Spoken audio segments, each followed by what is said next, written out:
God comforted me. I've always been the person people came to for comfort.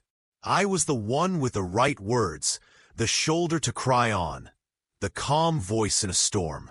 My faith was built on a foundation of competence and strength. Or so I thought.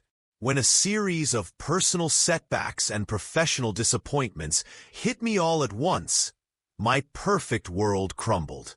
I was in the middle of a tribulation that left me completely undone. The friends I had always helped were there for me, but I felt a deep sense of shame. How could I, the strong one, be so broken? I kept my despair hidden, offering a brave smile while I was crumbling inside. The grace of the God of all comfort felt a million miles away. Then I read 2 Corinthians 1 verses 3-4. God comforts us in all our tribulation, that we may be able to comfort them which are in any trouble, by the comfort wherewith we ourselves are comforted of God. As I read the words, something shifted. I had always thought of comfort as something I gave to others, not something I needed to receive. But here, the message was clear.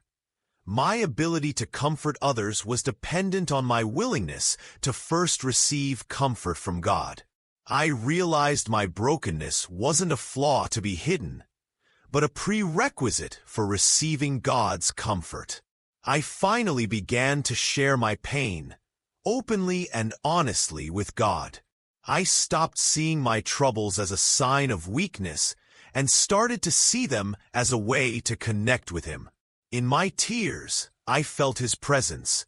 In my quiet surrender, I found a deep, abiding peace. I received the grace to be comforted. 2 Corinthians 1 verse 9 became my anchor. But we had the sentence of death in ourselves, that we should not trust in ourselves, but in God which raiseth the dead. This hit me with incredible force. My whole life, I had trusted in my own ability to be strong, to be in control. My suffering wasn't just a trial to be endured. It was a divine intervention designed to break my self-reliance. It was a sentence of death on my own strength. For the first time, I stopped trying to pull myself up by my bootstraps. I let myself be completely weak, knowing that I had no answers and no solutions. In that profound surrender, I received the grace to not trust in myself. It was a kind of freedom I had never known. By letting go of my own strength, I was able to fully grasp God's. My weakness was no longer a source of shame, but a testimony of His power. I learned that Jesus is the ultimate yes to all of God's promises.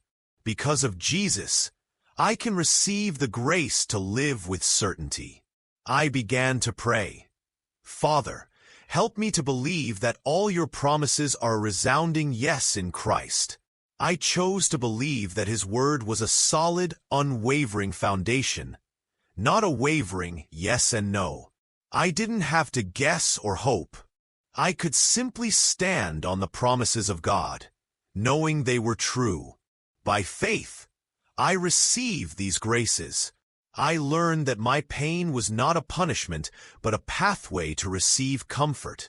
That my weakness was not a flaw, but a stage for God's power.